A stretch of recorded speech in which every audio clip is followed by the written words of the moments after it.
Good morning. Thank you. This is the subject of my talk. Okay, here is a little bit the outline. So I will make a short introduction of what are traveling ionospheric disturbances, their classification according to wavelength or periods. I will review a little bit the sources of the traveling ionospheric disturbances. I decided to distinguish between external sources, external I mean extraterrestrial, and internal from Earth. I will shortly discuss about the propagation characteristics of the large-scale traveling ionospheric disturbances, and made a very short introduction about the detection techniques. This afternoon you will have a more detailed presentation about the detection techniques. So let's start with the introduction. Traveling ionospheric disturbances. These are plasma density fluctuation that propagates as waves through the ionosphere at wide range of velocities and frequencies. In fact, the TIDs are the ionospheric manifestation of the internal atmospheric gravity waves in the neutral atmosphere. Because these disturbances propagate, TIDs play an important role in the exchange of the momentum and energy between different regions of the upper atmosphere. In each slide, you will see some of the references you can follow to go deeper in these details. So here in your right side, there is a range of frequencies distinguishing the acoustic wave from the gravity waves in the atmosphere. So the cutoff frequency of the acoustic defines when we are in the frequency range of the acoustic waves, and the Brun-Weishaler defines the frequency range for the gravity waves. So let's talk a little bit about the classification. As I mentioned before, I decided to classify according to wavelength. This can be classified as large scales TIDs when the wavelength is larger than 1,000 kilometers. These waves used to have velocities between 400 and 1,000 meters per second, and temporal periods between half an hour and 4 hours. And the other classification is medium scale TIDs with wavelengths between 100 and 600 kilometers, and velocities ranges between 100 and 250 meters per second, having temporal periods between quarter of an hour and 1 hour. These are shorter periodic waves. Again, you can have here some references in the literature to better go deeper into this classification and information.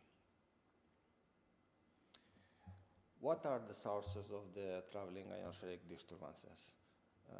As mentioned, I decided to show you two different sources, from extraterrestrial sources and internal sources from Earth.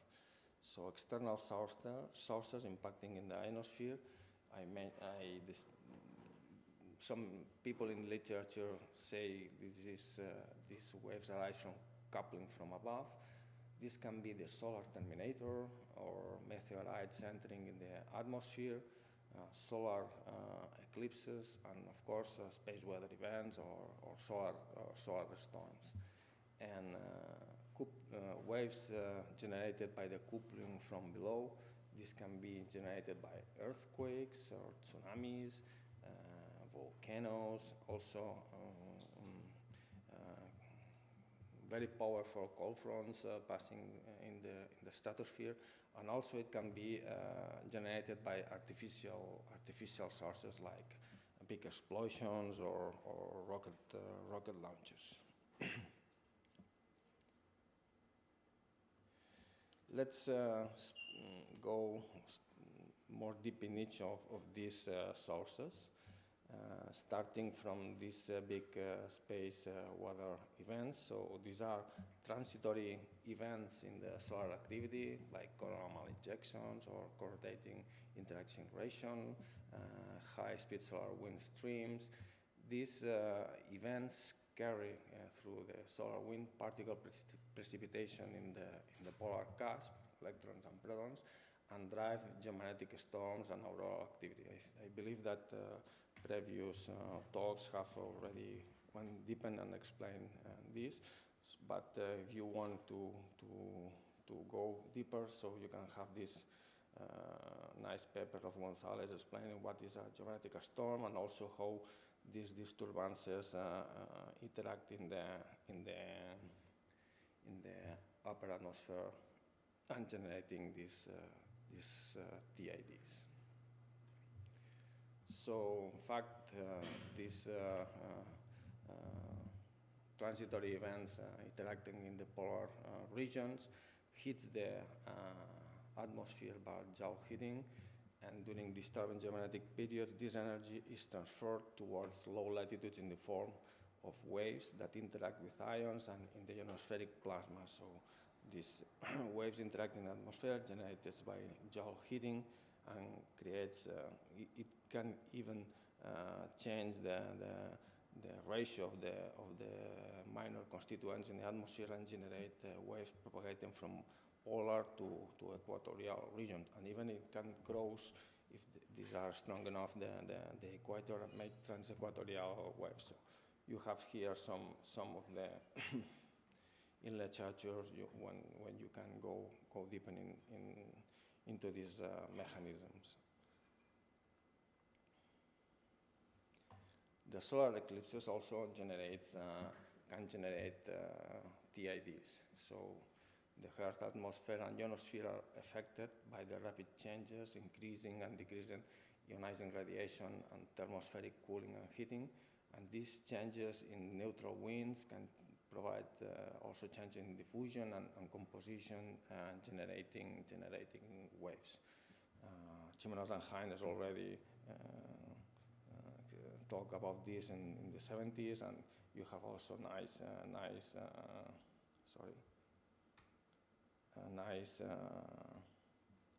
nice paper from Muller-Bodar et al. Explaining this generation of TIDs caused by solar eclipses. In fact, the cooling source of the monsoon propagating at supersonic speed built a wavefront, contributing also to generating of acoustic gravity waves. So here you have an extraction of gravity waves generated during this solar eclipse that happened in the States in August 2017. Sorry. And also this paper we explain how this can generate in a particular region and propagate upward and downward. Other external sources, moving solar terminators. So this is a moving, like a moving step magnitude in the atmosphere, like pressure or temperature, and this results in linear mechanism of wave excitation, like it is the solar terminator. But also, there are atmospheric instabilities inside the solar terminator region that generate non-linear mechanisms, and excite waves. This can be gradient radiation instability that arise at vertical and homogeneous absorption of solar radiation, also turbulence, and this plasma instability in the evening hours cause the increase of electron pressure gradient, and this can cause acoustic gravity waves. So there are nice papers for this Ukrainian group explaining how this is going on.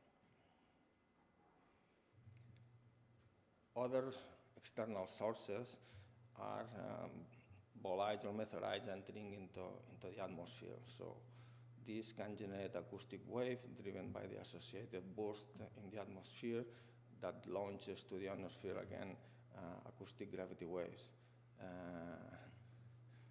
And this is like a similar phenomena to that induced by big explosion or to the seismic induced ionospheric disturbances. Most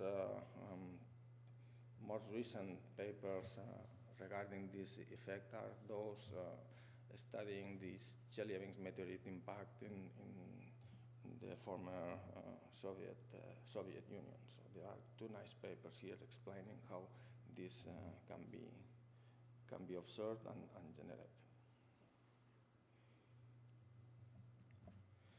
Another source of internal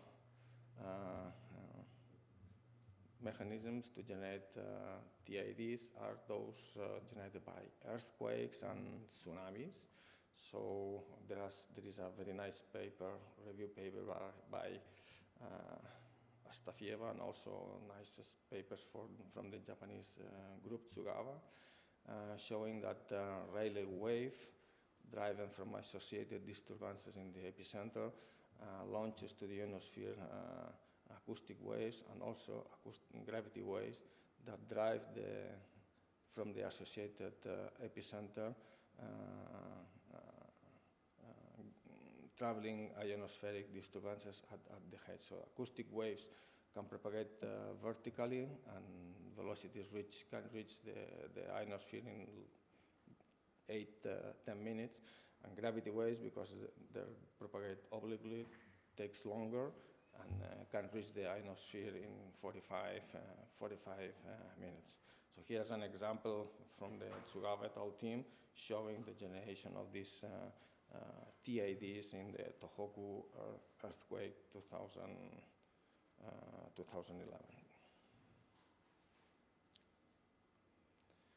Also, explosion from volcanoes can cause TIDs. In this paper of Astafjeva, reviewing the detection of ionospheric irregularities by natural hazards, explain how the shock of acoustic waves generated by a volcanic explosion can reach the ionosphere in 8 to 10 minutes or 9 minutes after the eruption, and also that sudden changes of the local pressure and density might drive acoustic gravity waves reaching the ionosphere by 45 minutes after the eruption.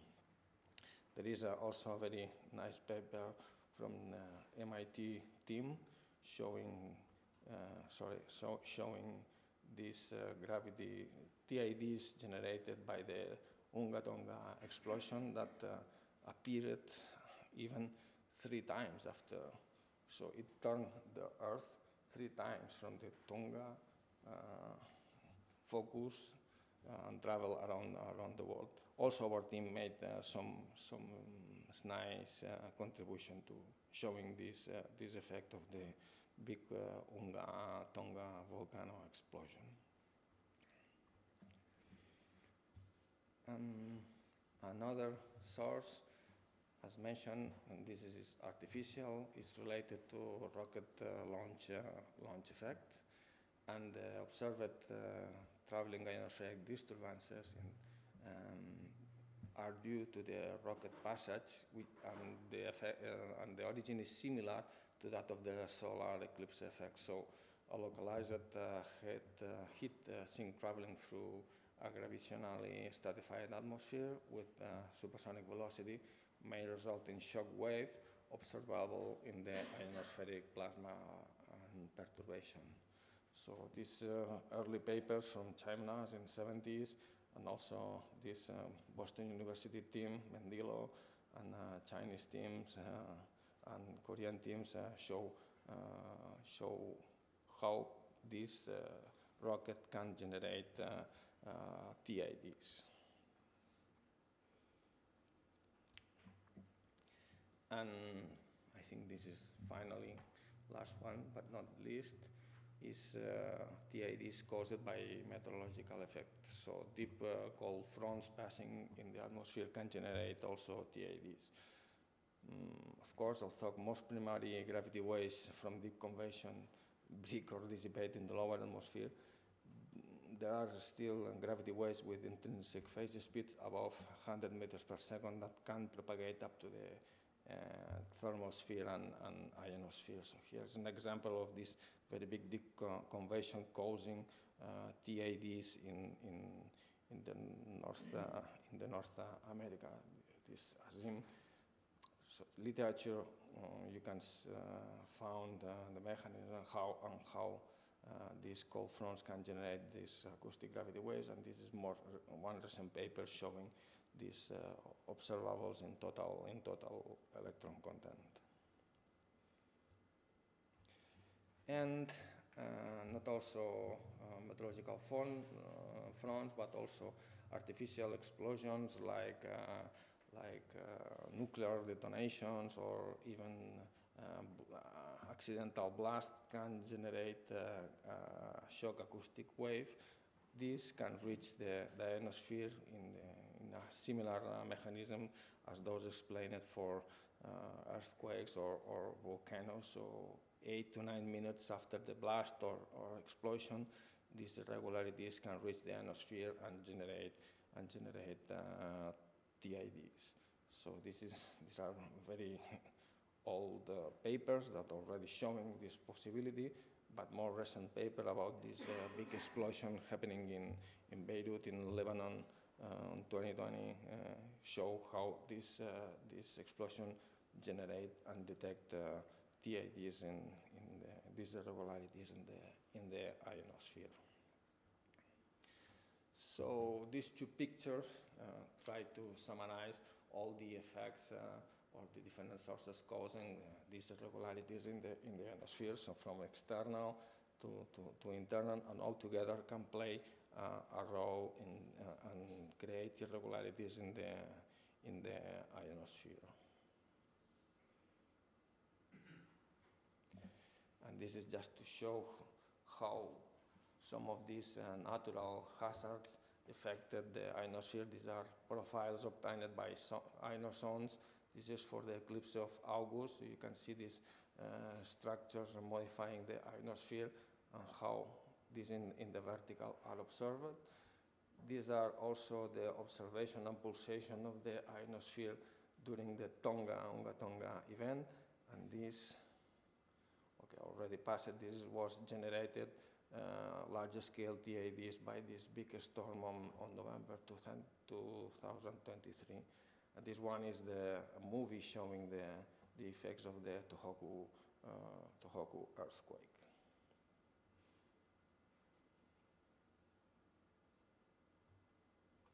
It takes time. I cannot move forward.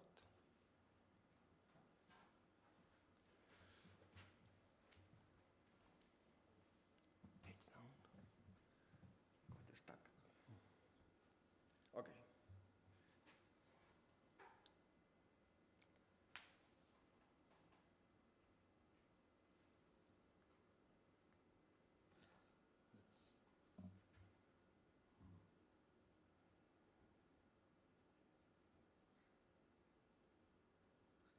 Stand by for technical difficulties. So this is the slide that you were just showing, right? Mm-hmm.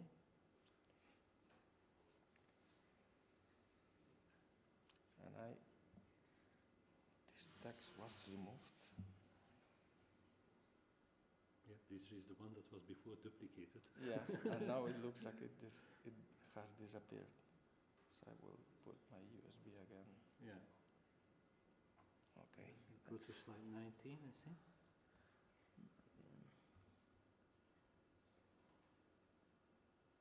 No, it's there. Here, okay? No. No. That will go to the beginning. Sorry for these technical difficulties.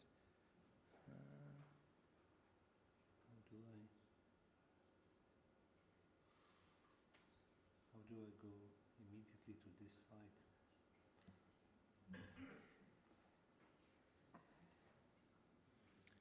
Start from current slide. Okay. So I like to to talk about the propagation characteristics of large-scale TIDs. To do that, we will focus on the disturbance generated over the background of the ionosphere. So this is the disturbance of the electron density that in a form of wave can be represented in terms of position and time. And this represents the magnitude of the perturbation. This is a simple wave formulation with the phase according of time and vector position, and also a contribution of phase changing in height.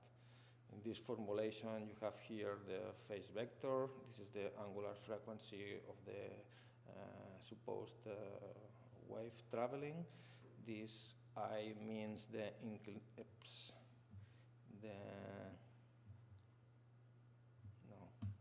sorry, I went too fast.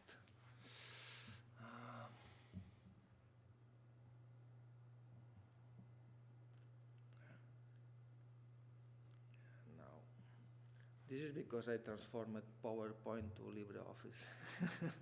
Sorry. And now we have to wait for the movies to end.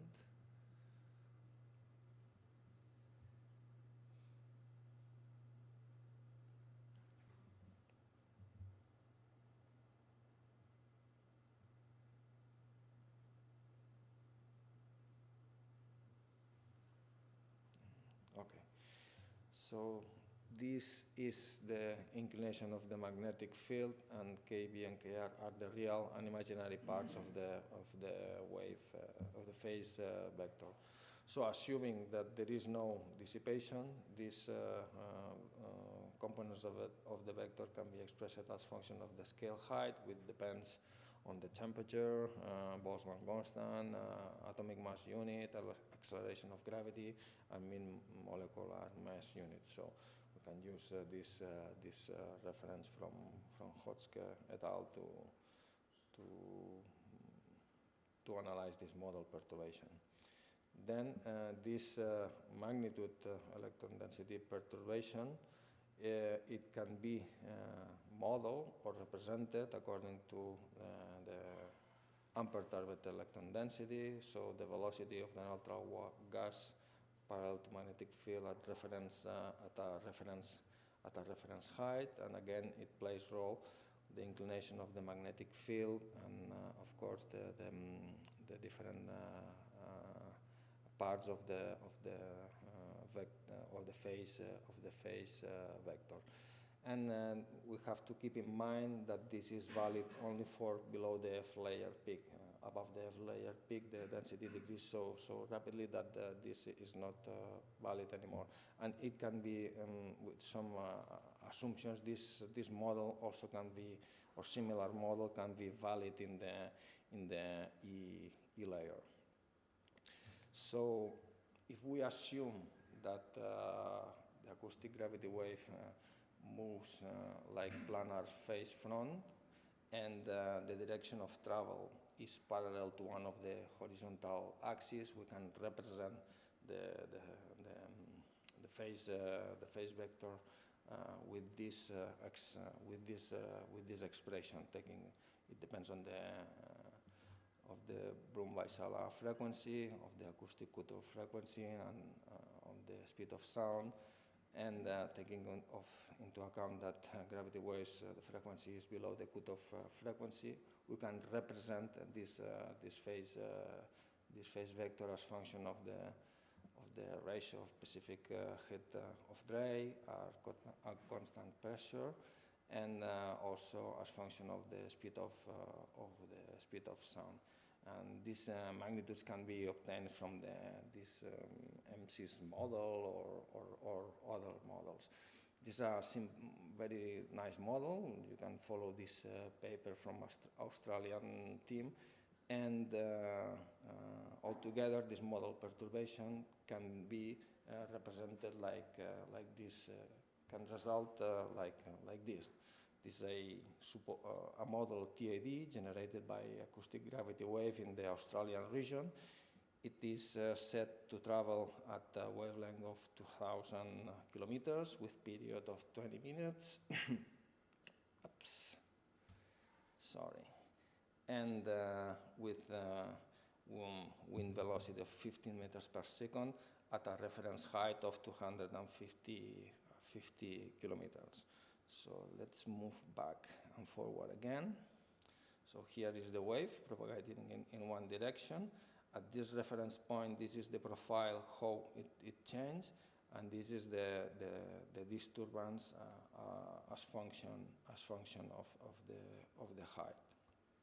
So it's a simple model representation. And I'm going to end with detection techniques of large-scale TIDs. So ground-based sensors can monitor the ionosphere. In this case, I'm thinking about digisons or ionosons. This is a typical ionogram in quiet conditions, but in disturbed conditions, when a TID is passing, so it has effect on the delays and on the angles from the transmitter to the receiver. And now, watching these measurements, you can infer TIDs characteristics like period, wavelength, and velocities. So this is what more or less happens. So here we have a quiet ionogram. Here we have a disturbed ionogram. So there are here you can find two papers with an overview of methodologies and particular other methodologies. As mentioned before, in the afternoon you will have a more detailed paper presentation regarding the different techniques to monitor and detect TIDs. So, and at the end, this is the reality in the left, and this is the detection of the TIDs, showing the direction of propagation, the velocities, and also you have information about the period, and this is already operating in one of our projects. There are also detection of large-scale TIDs based on satellite-based sensors. So the signals of the satellite passing through disturbances. You can detect these electron density disturbances, and well, here is an example how to detect this disturbance, and time by time this crest of the wave moves from high latitudes to lower latitudes. This is for a case of sorry for a large scale TID. So here is a kind of kiogram showing how these disturbances changes in time from high latitudes to lower latitudes, showing downward propagation. And here is again the previous movie showing these big TIDs generated on the storm of 2003. Okay, and by GNRS technique also you can monitor the total electron content, how this is changing in time, and detect large scale TIDs. So, and I think I am done. So thank you for. Probably I went too fast. Yes, even with technical difficulties. Even with technical difficulties. We can take questions.